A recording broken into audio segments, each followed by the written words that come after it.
Good evening, family, friends, teachers, administrators, and fellow graduates. I stand before you today as the valedictorian of the Veterans High School class of 2015 to deliver a speech that I hope will resonate with our class as a whole as we graduate and go our separate ways. When asked to deliver this speech, I'll be honest, I was nervous. And if my quavering voice is any indication, I still am.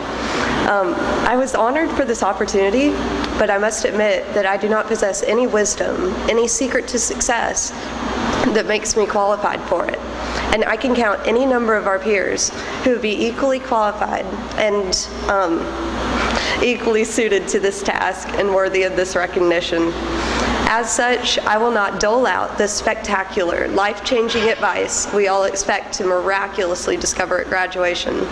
Instead, I am simply here to lend you a perspective of high school and hopes for what lies ahead.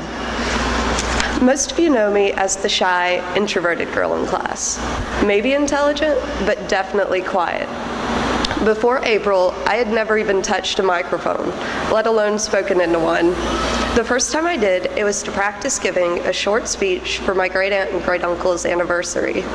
As I stood in the room, an empty room, mind you, other than 4 family members, I was already nervous and I'm lost for words.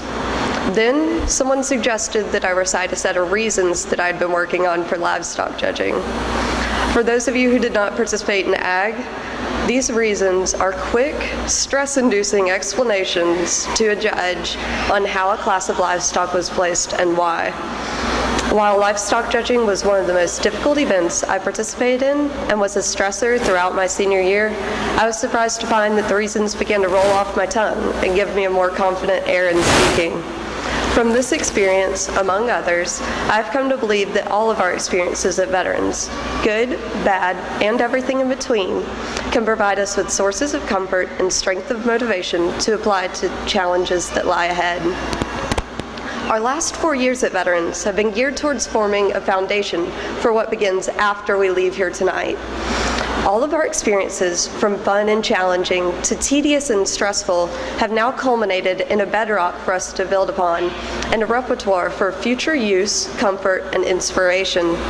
As a class, and as individuals at Veterans, we have had common challenges, from striving to ace that pivotal test in a difficult class, rushing to turn in our econ personal finance projects on time, and suffering difficult defeats at the hands of tough competitors.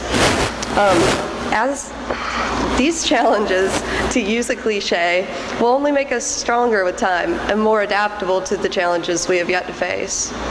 However, equally as important, we have built ourselves and our school up with victories that are truly memorable. I can't possibly hope to highlight all of the diverse array of these victories to do them each justice, but I'll attempt to cover a representative few. We achieved region titles in sports from a collective effort of all of our superb athletes.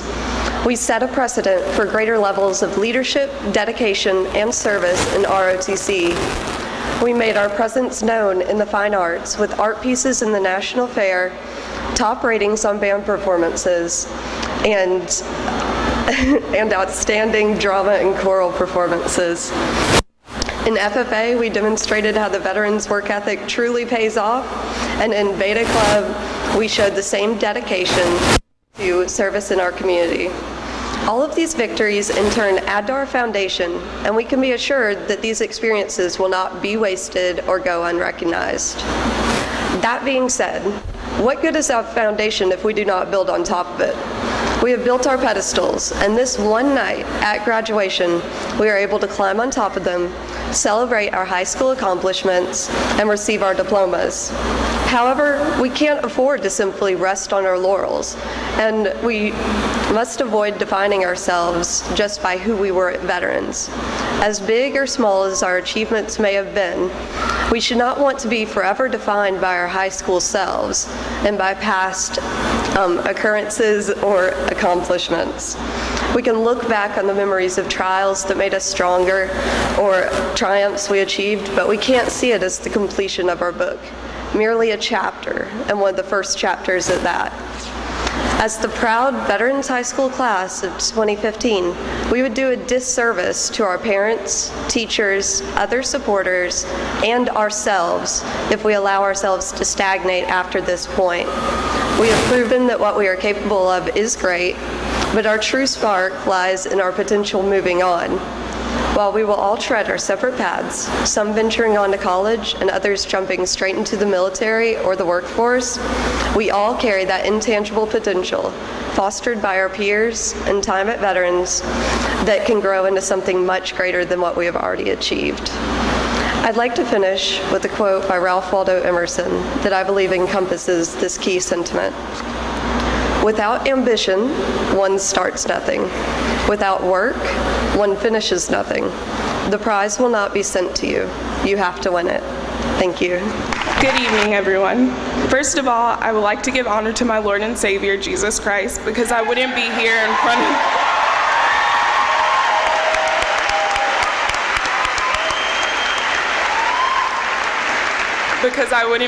front of you all without his guidance. I would also like to thank my family for putting up with me, especially in these last 4 years. They sat through my rants about global warming and my random 30-minute long economics lessons, so I feel as though they very much so deserve the recognition. I would also like to thank the administration of Veterans High School as well. I don't believe that there is another administrative staff in the country that interacts with their students in the way that they do at VHS, and I'm grateful to have attended Veterans under their direction. 7 years ago, at least what feels like 7 years ago, I began my journey at Veterans High School. I'm not going to lie and say that I was excited.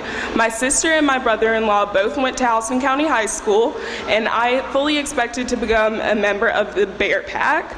I honestly don't even know if they still call it that, but we're going to go with it for today. Anyways, I had t-shirts, shorts, and everything HOCO. Alas, I did not go to HOCO, I went to Veterans. High school was definitely a struggle. I wasn't prepared to actually do homework, and I came into high school barely knowing what studying was. Being smart allowed me to just glide through middle school. That wasn't the case at Veterans. Excellence is the standard, not the goal, is our school's mantra, and every student heard it repeated at every classroom, during every class meeting, and during every pep rally. I can honestly say that my teachers over the past few years upheld this idea. They challenged me with some type of task in class, whether it was related to academia or not. I learned how to speak in public without being afraid, how to integrate a function, and I learned to be a more kind and understanding person, all within the walls of VHS. The knowledge about school subjects and life cannot be placed in one particular discipline, and those lessons are invaluable ones that I will carry with me forever. My teachers contributed a lot to my high school experience, but nothing and no one had a larger impact than those sitting directly in front of me, my fellow classmates. At the beginning of the year, Dr. Brown said that we could very well be the forgotten class. That statement, for me at least, could never be true. I won't forget cheering on the football team on Friday nights, even if I went home grumbling about a tough loss. I won't forget watching the girls' basketball team make it to the Final Four, a first in school history for basketball. I'll never forget the Wind Symphony trip to play at Troy University this year, and I definitely will not forget the wonderful class of 2015. The memories that I've made with you all will forever be cherished in my heart, and I hope that you all have some amazing memories of your own. I'm happy to say, in quite cliche fashion, that we made it. Do remember, though, that this is a commencement ceremony. The word commence is defined as to start. This is not the end, it's only the beginning. The Veterans High School class of 2015 contains some of the smartest, most creative people on the face of the planet, and we're all destined for great things. I want to be wowed when I come back for our reunions, and I want us to be able to say that we really all did make it. To the current underclassmen, the rising seniors, juniors, and sophomores, I have 3 pieces of advice to hand down to you all. Number 1, definitely try to work as a librarian's assistant your senior year. Ms. Mulder and Mr. Bailey are awesome, and you won't be disappointed. Number 2, have a little fun. Yes, grades are important, but they shouldn't control your life. When you look back on high school, you won't remember that you failed that history test, but you will remember the fun you had with your friends. Number 3, cherish the time while you have it. There will never be another point in your life in which you will be as carefree as you are when you're in high school. If I had known how quickly these years would go by, I definitely would have tried to slow them down a bit. In closing, I would like to send my best regards to the class of 2015. Though we are graduating, we are undeniably still members of V Squad, the school they love to hate. Thank you all for making these last 4 years some great years to remember.